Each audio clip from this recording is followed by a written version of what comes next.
had also a fair amount of testimony experience by that point, because we started in '88, and that's when I was brand new, and then this is 1995 that the trial is.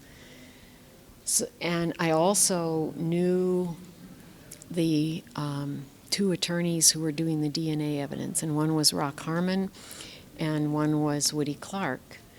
And the woman at LA who was in charge knew both of them. She said she was about to have a baby, so she couldn't do it. Okay.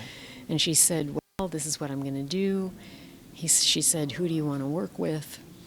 And they were both amazing attorneys, but Woody Clark is very relaxed and calm, and I knew that would be better for me. And then I studied, like I had boxes of reference articles, and I had all my notes. Yeah.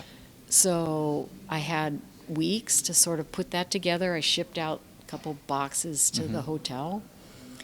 And then I went so you know how you never know when the testimony is going to end. Right. From the next person in front. They kept saying, oh, it could be any day now, and it kept going on and on. So I went out before that was done, and then Woody and I went to the courtroom after court one day so I could see the whole layout. It was a small courtroom. It wasn't tiny, but it wasn't huge. Sure. So I could see that. And then I said, well, is the camera bothering you? And he said, no, the camera's not bothering me. I don't even see it. So if you're Woody and I'm me, the camera was right over there, like over your head. Sure. So he wasn't seeing it, but it was kind of in my peripheral vision. And not only that, it kind of made this little whirring sound. So I could tell when it was moving. Oh, boy. I didn't know where it was pointing, Right. but I could tell when it was moving. That was terrible. And everything was pretty good. And then I spent the weekend, and went to graduate school at UC Irvine, so I saw friends and stuff. And then I went to the courthouse, and the courthouse also had the district attorney's office in it. So I was waiting upstairs, and then it was Monday. No, wait, I think it was Friday. Okay. And at the end, at the lunch break, they finished the witness before me. So I went on. So that was another thing that was good, because I only had a half a day, and then I had another weekend. So that wasn't the end of it. You just had half that day was your first day. Right. It was total. It was then you came 5.5 back. days. Oh, wow. Okay.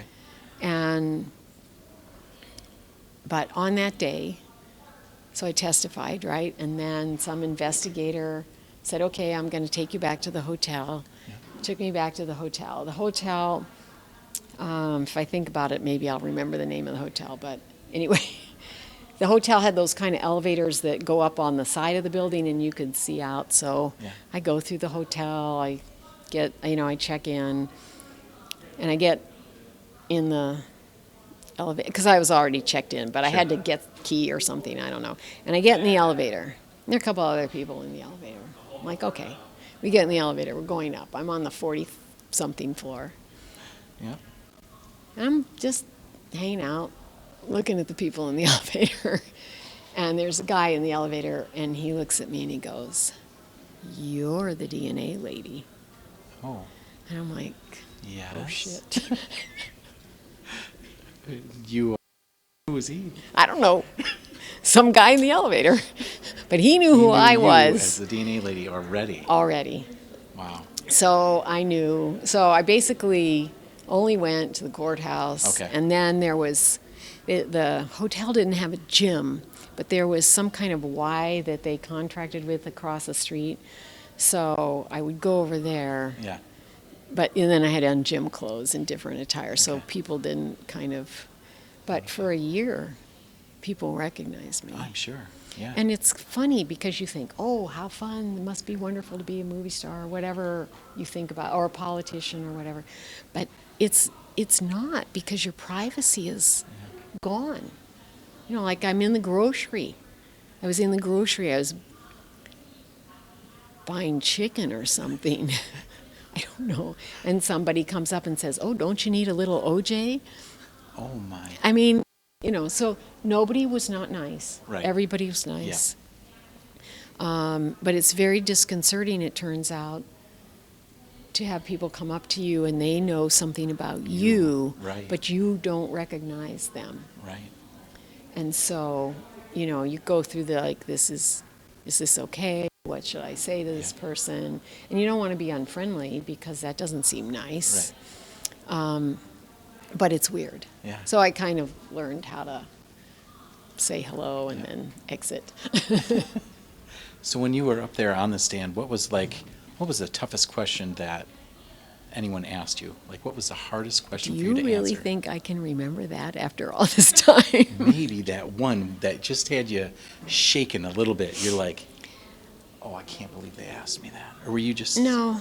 so well prepared, knew your stuff, speaking to the DNA? My husband helped me get ready by doing the following thing. Okay. Because we knew a couple months ahead of time that I Sure. was going to go do that. Yep. And every morning we'd get up and sit and have coffee, and every morning I'd be worried about something. Sure. Like what? Because I knew a lot of science people. I had been at NIH. I'm like, well, what if the science people don't think my answer is good?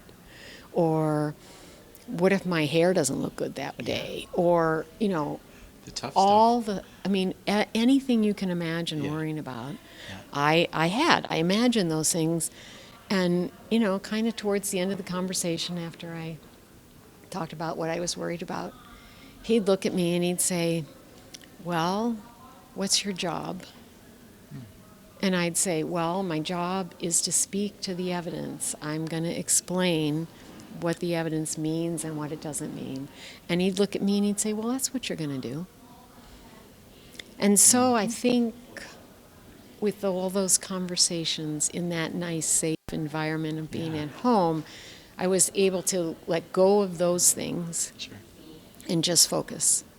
And I did not read the newspapers. Oh, good. I did not watch the news. I did not watch any of the commentary. If there was a, Okay. sitcom, Seinfeld, I don't even remember what was on, but if there was something like that, I could turn that on later. Yeah. But I didn't think that I could hear all that stuff without having that affect how I thought I might be doing. And I just thought, I need to do this in the way I think is appropriate and not worry about all that other stuff.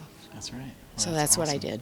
Well, thank you so much, and thank you so much for bringing all of the materials and donating them to the, what are we calling this? The museum. Yes. The Thanks. museum. Thanks for I bringing don't them. know and- if I want to be a museum piece. Right. I was Quite trying yet. to think of something else.